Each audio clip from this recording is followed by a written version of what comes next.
నారాయణం నమస్కృత్య నరంచేవ నరోత్తమం దేవీం సరస్వతం వ్యాసం తతో జయముదర్యేత్. ఓం శ్రీ గణేశ శారద మాతృశ్రీ గురుభ్యో నమః.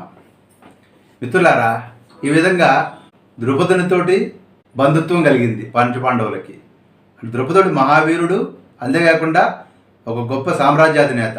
అలాంటి వ్యక్తి యొక్క కుమార్తె అయినటువంటి ద్రౌపదిని ఈ పంచపాండవులు పెళ్లి చేసుకున్నారు. తద్వారా ద్రుపదుడికి చుట్టుపక్కల ఉన్నటువంటి సామంతులు కానీ, అతని స్నేహితులు కానీ వీళ్ళకి ఫ్రెండ్స్ అవుతారు కదా. ఈ విధంగా పాండవుల యొక్క స్థితి మెరుగుపడింది. అంతేకాకుండా రహస్యం బట్టబయలైంది. ఏంటి? పాండవులు జీవించే ఉన్నారు. లక్క ఇంట్లో అనేక కుట్రలు చేసి, ఎవరు చేశారు? ధృతరాష్ట్రుడు, దుర్యోధనుడు లాంటి వాళ్ళు చేసినప్పటికీ కూడా వాళ్ళు తమ ప్రాణాలను రక్షించుకోగలిగారు అనేటువంటి విషయం లోకం మొత్తానికి తేటతెల్లం అయిపోయింది. ఎప్పుడైతే తేటతెల్లం అయిపోయిందో శ్రీకృష్ణుడు అనేక కానుకలు ఈ యొక్క పాండవులకి పంపించడం జరిగింది. అప్పుడు చారుల ద్వారా, అంటే ఇంటెలిజెన్స్ ద్వారా హస్తినాపురానికి ఇన్ఫర్మేషన్ వచ్చింది, పాండవులు బతికే ఉన్నారు అని. అప్పుడు మళ్ళీ లోకమంతా కూడా, రాజులు అందరూ కూడా భీష్ముడిని, ధృతరాష్ట్రుడిని నానా మాటలు అన్నారు. ఎందుకని? వాళ్ళు చనిపోవడానికి లక్క ఇంటిని తగలబెట్టించారు. సరే, తప్పించుకున్నప్పుడు వీళ్ళు ప్రయత్నం చేయకుండా, వాళ్ళు ఎక్కడున్నారో తెలుసుకునే ప్రయత్నం కూడా చేయలేదు. అతి కష్టం మీద వాళ్ళు నానా కష్టాలు పడి చివరికి ఫైనల్గా ద్రుపద మహారాజు ఇంట్లో వాళ్ళు తమ యొక్క అసలు స్వరూపాన్ని బయలుపరిచారు. ఇన్ని కష్టాలు పట్టడానికి కారణం ఎవరు? కురువృద్ధులే. ఈ ధృతరాష్ట్రుడు, ఈ భీష్ముడు ఇలాంటి పెద్దవాళ్ళు సరిగ్గా దీన్ని హ్యాండిల్ చేయలేదు అనేటువంటిది లోకమంతా కూడా కోడే కూసింది. సరే, ఈ దుష్ట చతుష్టయానికి ఇంకా బాధలు మళ్ళీ మొదలైనవి. అయ్యో, పోయారనుకున్న వాళ్ళు మళ్ళీ బతికొచ్చారే, బతికి రావడమే కాకుండా ద్రౌపదిని పెళ్లి చేసుకున్నారే, ఆ రోజు మనం కూడా అక్కడే ఉన్నామే, గుర్తుపట్టలేదు, మనకు అవమానంతో పాటు వాళ్ళ ఎలివేషన్ పెరిగింది అని చెప్పని దుర్యోధన, దుశ్శాసన, కర్ణ, శకునులు కృపాచార్యుడితోటి అశ్వత్థామతో కలిసి కూర్చుని మంతనాలు చేస్తున్నారు. ఏం చేయాలి ఇప్పుడు? మళ్ళీ పాండవులు తమ యొక్క పునర్వైభవాన్ని పొందుతున్నారు అని. అప్పుడు అందరికంటే మొదట సంతోషించిన వాడు విదురుడు. విదురుడు వెరీ హ్యాపీ. ఎందుకంటే అనుక్షణం ఆయనే కదా వీళ్ళని కాపాడుకుంటూ వచ్చింది. అప్పుడు సంతోషంతో దగ్గరికి వెళ్ళి ధృతరాష్ట్రుడితో చెప్పాడు, అయ్యా, ద్రౌపది మన ఇంటి కోడలైంది, కురువంశానికి కోడలైంది అన్నాడు. అనగానే ధృతరాష్ట్రుడు అసలే అంధుడు, అర్థం కాల. విదురుడు ఉద్దేశం ఏంటి? పాండవుల పత్ని అయింది అని ఆయన ఉద్దేశం. చెప్పగానే అదృష్టం కొద్దీ కురువంశం వృద్ధి చెందుతోంది, అదృష్టం కొద్దీ అని ధృతరాష్ట్రుడు 10 సార్లు అని వెంటనే అతను ఏమనుకుంటున్నాడు? ద్రౌపది దేవి దుర్యోధనుని వరించింది అనుకుంటున్నాడు. అది ఆయన కన్ఫ్యూజన్. సరే, ఏదైనా కానీ వెంటనే ఆభరణాలతోటి ద్రౌపదిని తీసుకురమ్మని చెప్పని దుర్యోధనునికి చెప్తున్నాడు. దుర్యోధన, నువ్వు వెంటనే ద్రౌపదికి సకల ఆభరణాలు కూడా చక్కగా ఆమెకు సమర్పించి చక్కగా ఆమెను తీసుకుని రా అన్నాడు. అంటే అప్పుడు విదుడు అన్నాడు, అయ్యో రామచంద్ర, మహానుభావ, ద్రౌపది వరించింది అర్జునుడిని, పాండవుల పత్నిగా అయింది ఆమె, దుర్యోధనుడిని వరించలేదు అని క్లారిఫికేషన్ ఇచ్చాడు. దాంతో ఒక్కసారి కడుపులో రగిలిపోయింది ధృతరాష్ట్రుడికి. కానీ పైకి మాత్రం చాలా సంతోషం నటిస్తుండగా అప్పుడు కావాలని పుండు మీద కారం చల్లాలి కదా. విదురుడు అన్నాడు, ఇప్పుడు పాండవుల వైపు ఎంతోమంది రాజులు ఉన్నారు, ద్రౌపదుడితో పాటు ఎంతోమంది గొప్ప గొప్ప వాళ్ళతో వాళ్ళకి ఫ్రెండ్షిప్ ఏర్పడింది అని ఇంకొంచెం పుండు మీద కారం చల్లాడు. ఈలోగా దుర్యోధనుడు, కర్ణుడు వచ్చాడు. వచ్చి ఈ విదురుడితోటి ధృతరాష్ట్రుడితో జరిగే కాన్వర్జేషన్ అంతా వింటున్నారు. వాళ్ళు వింటుంటే ధృతరాష్ట్రుడు సంతోషపడినట్టుగా నటిస్తున్నాడు కదా, అది చూసరికి వీళ్ళకి మండింది. ఈ యొక్క విదురుడు అక్కడి నుంచి బయటికి వెళ్ళాడు. బయటికి వెళ్ళగానే వీళ్ళందరూ కూడా అప్పుడు ధృతరాష్ట్రుడి దగ్గరికి వెళ్ళి, ఏమిటయ్యా అంత సంతోషపడిపోతున్నావు? విదురుడు నాడని చెప్పని మేము రాకుండా బయట వెయిట్ చేస్తున్నాము, ఇప్పుడు ఏం చేద్దాము? అది ప్రశ్న. సరే, అప్పుడు ఈ యొక్క దుష్ట చతుష్టయం ఏదైతే ఉందో, అంటే ఈ దుర్యోధన, దుశ్శాసన, కర్ణ, శకునులు ఉన్నారు కదా, వీళ్ళందరూ కూడా అనేక రకాల ప్లాన్లు ఎట్లా చేద్దాము అని ధృతరాష్ట్రుడి సమక్షంలో డిస్కషన్ స్టార్ట్ చేశారు. స్టార్ట్ చేసినప్పుడు ఫస్ట్ ఏం చెప్పారంటే, ఒక ఐడియా అని ఏం చేద్దామంటే, కుంతి పుత్రులకి, మాద్రి పుత్రులకి విభేదాలు కల్పించుదాము. వీళ్ళు ముగ్గురు, వాళ్ళిద్దరు కదా, మనం ఏదో ఒక రకం కొంతమంది బ్రాహ్మణులను పంపించి వాళ్ళ గొప్ప ఏంటి, వీళ్ళ గొప్ప ఏంటి అనేటువంటి విధంగా వాళ్ళ మధ్య విభేదాలు కల్పించుదాము అన్నారు. ఇంకోటి, ద్రుపదుడితోటి ఈ ఫ్యామిలీకి, పాండవులకి మధ్య విభేదం కల్పించేందుకు ఏదైనా ప్రయత్నాలు చేద్దాము. మంత్రులకి వాళ్ళకి లంచాలు ఇద్దాం. ద్రుపద మహారాజు ఆస్థానంలో మంత్రులు ఉన్నారు కదా, వాళ్ళకి లంచాలు ఇచ్చేసి ఈ ద్రుపదుడికి పాండవులకి మధ్య విభేదం కలిగించేందుకు ప్రయత్నం చేద్దాము. ఇది ఒక ఐడియా. లేదా అసలు పాండవులు ఇక్కడికి రాకుండా, ఇక్కడికి రావడం మంచిది కాదు, మీరు అక్కడ హాయిగా ఉండండి అని చెప్పనేసి ఒక కమ్యూనికేషన్ ఎల్రెడీ చేసి వాళ్ళని ఇక్కడికి రాకుండా చేద్దామా? ఇది ఇంకొక ఐడియా. ఎందుకంటే ఇక్కడికి వస్తే మీకు సేఫ్ కాదు అన్నటువంటిది వాళ్ళకి ఇండికేట్ చేస్తే వాళ్ళు ఇక్కడ రారు, అప్పుడు మనకి ప్రాబ్లం ఉండదు. లేదా వాళ్ళ మధ్య డిస్ప్యూట్ పెట్టాలి, ఒకళ్ళ మధ్య ఒకరికి గొడవలు అయ్యేట్టుగా ప్లాన్ చేయాలి. ఎందుకంటే ఒక ఎటు తిరిగి 5 భర్తలకి భార్య. సో ఏదో ఒక రకంగా మనం ప్రయత్నం చేస్తే వీళ్ళ మధ్య స్త్రీ విషయంగా ఏదైనా కలహాలు తెప్పించుకునే ప్రయత్నం చేస్తే బాగుంటుంది అని అనుకున్నారు. లేదా ద్రౌపది వాళ్ళకి ఎదురు తిరిగేలా చేద్దాము, దానికోసం గాను అంతఃపుర స్త్రీలను కానీ మరెవరినన్నా కానీ ఉపయోగించి చాలా తెలివిగా వాళ్ళ మధ్య డిస్ప్యూట్స్ క్రియేట్ చేద్దాం. ఈ రకంగా ద్రౌపది ఎదురు తిరిగేలా చేస్తారట వీళ్ళ ముఖం. ఈ విధంగా రకరకాలైనటువంటి ఆలోచనలు చేస్తుంటే లేదా ఇంకొక ఆలోచన చేద్దాం అన్నాడు దుర్యోధనుడు. ఏమన్నాడంటే భీముడిని చంపేద్దాం, అర్జునుడు కర్ణుడి కాలి గోటికి కూడా సరిపోడు కదా, సో భీముడిని చంపేస్తే అందరూ మనకి లొంగి ఉంటారు అన్నాడు. ఇంకొక ఐడియా కూడా ఆలోచించాడు దుర్యోధనుడు. ఒక పని చేద్దాము, ఇక్కడికి వాళ్ళని రమ్మని ఉపాయంతో వాళ్ళని చంపేద్దాం అన్నాడు.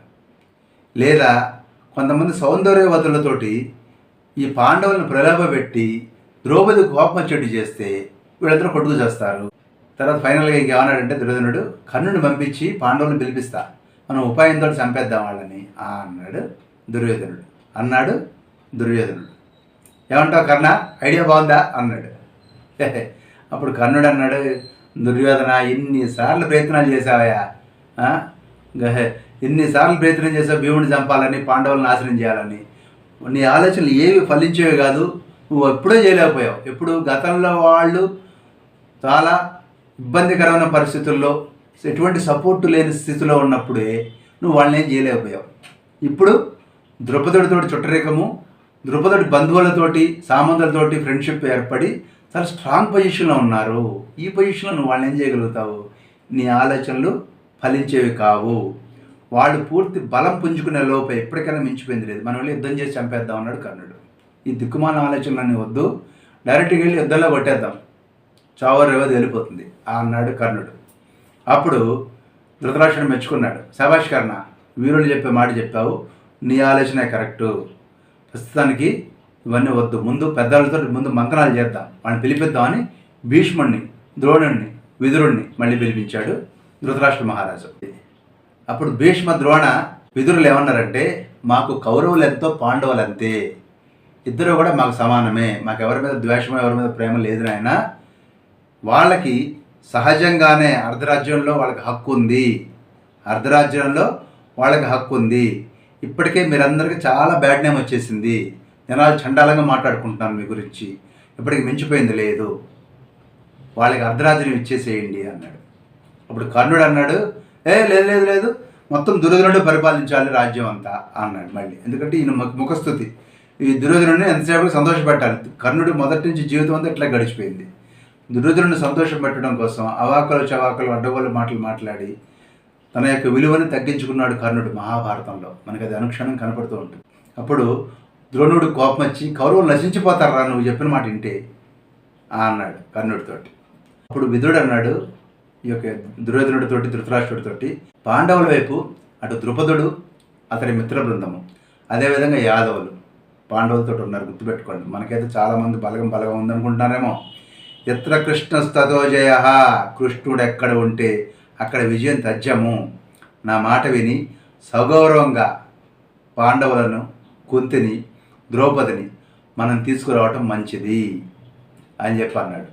అనగానే అప్పుడు ధృతరాష్ట్రుడు కూడా ఎస్ కరెక్ట్, వెళ్ళి వాళ్ళని తీసుకురా అన్నాడు. విధి లేని పరిస్థితుల్లో బయటికి మాత్రం బెంకన్ నటిస్తున్నాడు ధృతరాష్ట్రుడు. సరే వెళ్ళి తీసుకురమ్మన్నాడు. అప్పుడు కుంతీదేవి దగ్గరికి విదురుడు వెళ్ళాడు. అప్పుడు కుంతీదేవి చాలా సంతోషపడింది విదురుడిని చూసి. తాబేలు తన బిడ్డలను అనుక్షణం తలుచుకుంటుంటుంది. మీకు తెలుసో తెలియదు, తాబేలు తన బిడ్డలను తలుచుకోగానే వాడి కడుపు నిండుతుందిట. అది తాబేలు యొక్క గొప్పతనం. అదేవిధంగా మీనం అంటే చేప తన కళ్ళతో చూడటం ద్వారా తన పిల్లలకి కడుపు నింపుతుందిట. అందుకని అమ్మవారిని మీనాక్షి అంటారు. అమ్మవారిని మీనాక్షిని ఎందుకంటారంటే ఆమె చూపు పడితే చాలు మన యొక్క సకలమైనటువంటి కోరికలు తీరి మనం ఎంతో సుఖ సంతోషాలు ఆయురారోగ్యాలు పొందుతాం ఆమె చూపుతోటి. అందుకని అమ్మవారిని మీనాక్షి అంటారు. అట్లా తాబేలు తలుచుకుంటే చాలు, తాబేలు తలుచుకుంటే చాలు బిడ్డలు కడుపు నిండుతుందిట. అందుకని ఇక్కడ విదురుణ్ణి తాబేలుతో పోలుస్తుంది. నువ్వు అనుక్షణం మమ్మల్ని తలుచుకుంటున్నావు, ఇక్కడ మాకు అన్ని శుభాలు జరుగుతున్నాయి, నీ వల్ల ఇదంతా అని కళ్ళనీళ్ళు పెట్టుకుంది. అప్పుడు బలరామకృష్ణులు కూడా అక్కడికి వచ్చారు. అందరూ కలిసి విదురుడితో పాటు బయలుదేరి హస్తినాపురానికి మళ్ళీ చేరారు. చేరిన తర్వాత అప్పుడు ధృతరాష్ట్రుడు తప్పని పరిస్థితుల్లో పాండవులకు అర్ధరాజ్యం ఇచ్చి ఒక్క పని చేశాడు. ఇక్కడుంటే కొట్టుకు వస్తారని చెప్పనేసి ఆలోచించి ఖాండవ ప్రస్థము, అక్కడ ఒక పెద్ద అడవి అనమాట, అడవి ప్రాంతం. ఆ అడవి ప్రాంతాన్ని ధర్మరాజా నువ్వు ఖాండవ ప్రస్థం ప్రాంతానికి వెళ్ళి రాజధాని నిర్మించుకొని అక్కడే సుఖంగా ఉండు నువ్వు నీ తమ్ములతోటి అని చెప్పనేసి అర్ధరాజ్యం ఇచ్చి ధర్మరాజుని పాండవులని ఖాండవ ప్రస్థానికి పంపించాడు ధృతరాష్ట్రుడు. అప్పుడు పాండవులందరూ కూడా కష్టపడి ఖాండవ ప్రస్థ నగరాన్ని నిర్మాణం చేయడం ప్రారంభించారు. ఈలోగా బలరామకృష్ణులు అక్కడి నుంచి అంతా సెట్ అయిన తర్వాత చూసుకొని వాళ్ళు ద్వారకకి వెళ్ళిపోయారు. ఈలోగా ఈ ఖాండవ ప్రస్థ నగరం నిర్మాణం చేసుకుని దాని ఇంద్రప్రస్థం అనే పేరు పెట్టుకున్నారు పాండవులు. ఆ ఇంద్రప్రస్థం అనే నగరానికి ఒకసారి నారద మహర్షి వచ్చాడు. వచ్చి అప్పుడు పాండవులందరినీ కూర్చోబెట్టి వేరే రూమ్లో తీసుకెళ్ళారు. ద్రౌపదిని అవతలికి పంపించేసి పాండవులు పిలిచి చెప్పాడు, పూర్వం సుందోపసుందులను ఉండేవాళ్ళు చాలా క్లోజ్ బ్రదర్స్, ఒకళ్ళు కంచంలో ఒకే కంచంలో ఒకే మంచంలో ఉండేవాళ్ళు. ఒక స్త్రీ కారణంగా అమ్మవారు స్త్రీ రూపం ధరించిన సందర్భంలో ఆ స్త్రీ కారణంగా కొడుకు తెచ్చారు. రేపు మీకు కూడా ఇలాంటి పరిస్థితి రాకుండా ఉండాలి అంటే మీరు కొన్ని కట్టుబాట్లు చేసుకోండి, లేకపోతే ఇబ్బంది పడతారు అని చెప్పని నారద మహర్షి వాళ్ళకి అడ్వైజ్ చేశాడు. అప్పుడు వాళ్ళందరూ కలిసి ఒక అగ్రిమెంట్ కుదుర్చుకున్నారు. ద్రౌపదితోటి పాండవుల్లో ఏ ఒక్కళ్ళు ఉండగా మిగిలిన వాళ్ళలో ఎవరన్నా చూసినట్లయితే వాళ్ళు 12 సంవత్సరాల పాటు అరణ్యవాసం చేయాలి అనేటువంటి కండిషన్. ఆ ప్రకారం ఆ కండిషన్ పెట్టుకున్న దగ్గర నుంచి వాళ్ళు జాగ్రత్తగా ఉంటూ ద్రౌపదితోటి ఎవరు ఏకాంతంలో ఉన్నా మిగిలిన వాళ్ళు ఆ పక్కకు పోకుండా జాగ్రత్త పడుతూ ఉన్నారు. ఇలా ఉండగా ఒకసారి ఒక బ్రాహ్మణుడి యొక్క గోవులు కొంతమంది దొంగలు అపహరించి తీసుకెళ్ళిపోయారు. అప్పుడు ఆ బ్రాహ్మణుని రక్షించి ఆ చోరులను శిక్షించి ఆ గోవులు ఇప్పించడం కోసం గాను అర్జునుడు ఆయుధాగారం వైపు వచ్చాడు. అర్జునుడికి ఆల్రెడీ ఇన్ఫర్మేషన్ ఉంది, ఆయుధాగారం వైపు ధర్మరాజు ద్రౌపది ఉన్నారు అన్న సంగతి అర్జునుడికి తెలిసినప్పటికీ ఈ యొక్క గోరక్షణ అనేది ఇంపార్టెంట్ కాబట్టి అయితే అరణ్యవాసం చేద్దాము అంటే ధర్మం విషయంలో వాళ్ళ యొక్క నిబద్ధత ఎలా ఉందనేది ఇక్కడ మనం గమనించాలి. ఆ విధంగా నిబద్ధతతోటి అయితే 12 అరణ్యాలకు వెళ్తాను, కానీ ఈ బ్రాహ్మణుడి యొక్క గోవులు రక్షించడం ముఖ్యము అంటే ప్రియారిటీ చూడండి ఎలా ఉందో. ఆ ప్రకారంగా అర్జునుడు ఆయుధాగారానికి వచ్చి తన గాంధీవాన్ని అంబుల పొదులు తీసుకొని బయటికి వెళ్ళి ఆ చోరులను శిక్షించి ఆ గోవులు ఆ బ్రాహ్మణుడికి అప్పగించి అన్నయ్య నేను వెళ్ళొస్తానన్నాడు. ఏంటంటే ఎక్కడికి వెళ్తున్నారు అన్నాడు.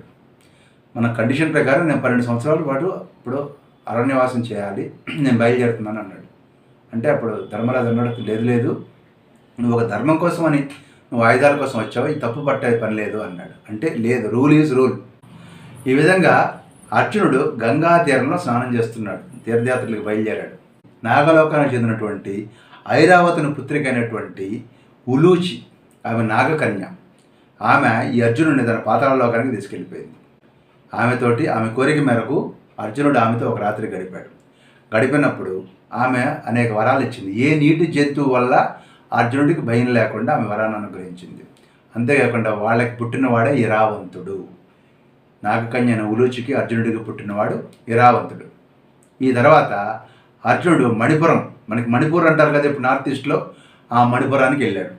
మణిపురానికి వెళ్ళి అక్కడ చిత్రవాహనుడు పుత్రిక చిత్రాంగదని మళ్ళీ చూసి మోహించాడు అర్జునుడు. చిత్రవాహనుడు పుత్రిక చిత్రాంగదను చూసి అర్జునుడు మోహించి అప్పుడు ఆమెను వివాహం చేసుకోవాలనుకున్నాడు. అప్పుడు ఆ చిత్రవాహనుడు ఏం చెప్పాడంటే, అయ్యా అర్జున, మా అమ్మాయిని నీకు ఇచ్చి వివాహం చేయడానికి మాకు ఎలాంటి అభ్యంతరం లేదు, కాబట్టి మా వంశంలో శివుని యొక్క వరం వలన వంశంలో ఒక్కరే పుడతారు ఎవరికైనా కానీ, ఆడ కానీ మగ కానీ.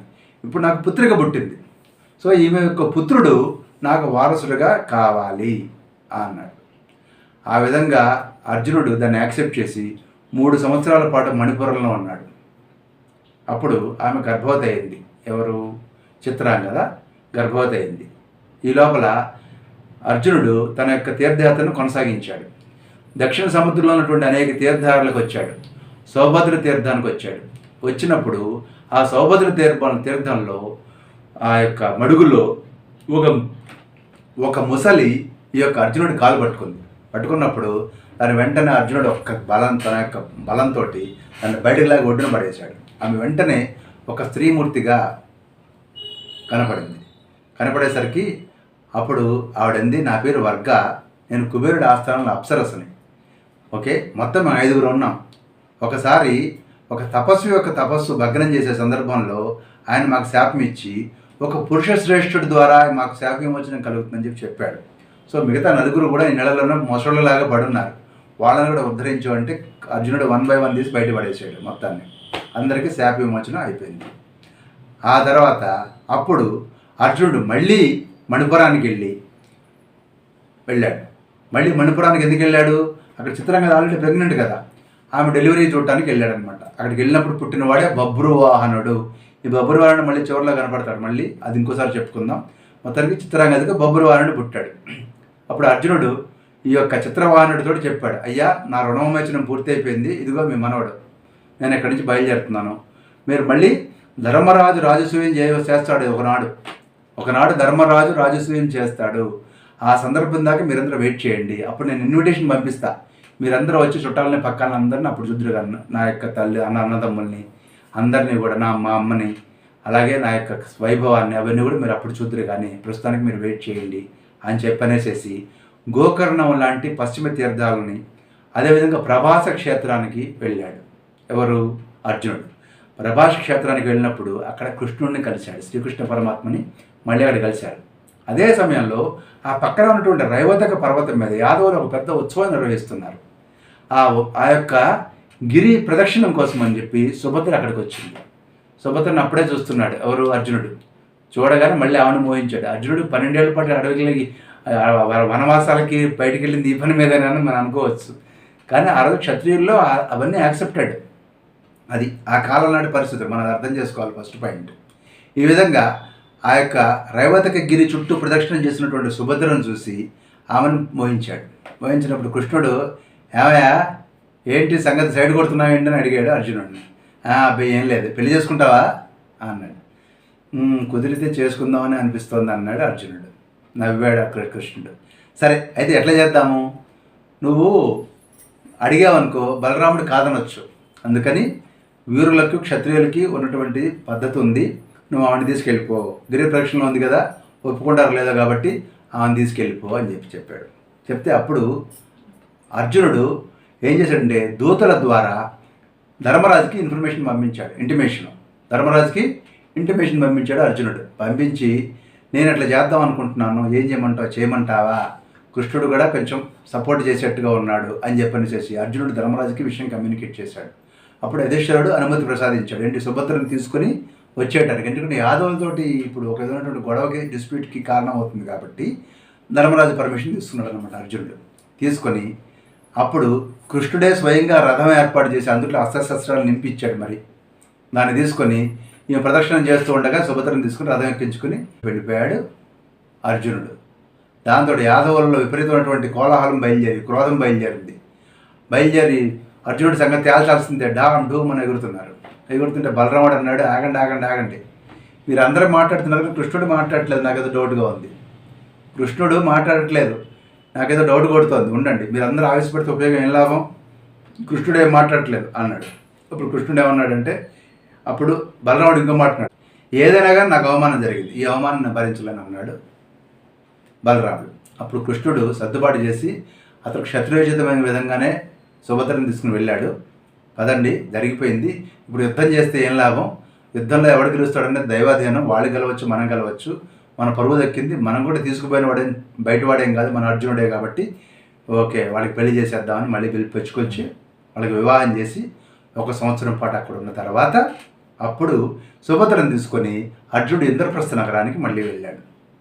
వెళ్ళగానే అలగాల్సిన వాళ్ళు అలిగారు. ఎవరు? ద్రౌపది. ఎందుకంటే సవతిని తీసుకొచ్చాడు కదా అర్జునుడు, సుభద్రను తీసుకుని వచ్చాడు. రాగానే ద్రౌపదికి మండిపోయింది. అప్పుడు మళ్ళీ అర్జునుడు వాడి కాళ్ళు గడ్డాలు పట్టుకుని యథాప్రకారం బతులాడుకొని ఏదో సంధి కుదుర్చుకున్న తర్వాత ఈ లోపల కానుకలతోటి యాదవుల వెనకాల వచ్చారు. వచ్చి కొన్నాళ్ల పాటు కృష్ణుడు అక్కడ ఉన్నాడు. ఆ విధంగా పాండవులకు ఈ యొక్క ఇప్పుడు అంటే ధర్మరాజుకు ద్రౌపది ద్వారా పుట్టినవాడు ప్రతివింధ్యుడు. అదేవిధంగా భీముడికి ద్రౌపది ద్వారా పుట్టినటువంటి వాడు సుతసోముడు. అదేవిధంగా అర్జునుడికి ద్రౌపది ద్వారా పుట్టినటువంటి వాడు శృతకర్మ. అదేవిధంగా నకులుడికి శతానీకుడు, అలాగే సహదేవుడికి శృతసేనుడు అనేవాళ్ళు పుట్టారు. అదేవిధంగా సుభద్రకి అభిమన్యుడు పుట్టాడు. వీళ్ళందరికీ కూడా విద్య నేర్పిన వాడు అర్జునుడే. ఈ విధంగా కాలం గడుస్తూ ఉండగా ఖాండవ దహనానికి ముహూర్తం సమీపించింది. అది ఎలా జరిగిందనేది నెక్స్ట్ ఎపిసోడ్లో తెలుసుకుందాం. స్వస్తి.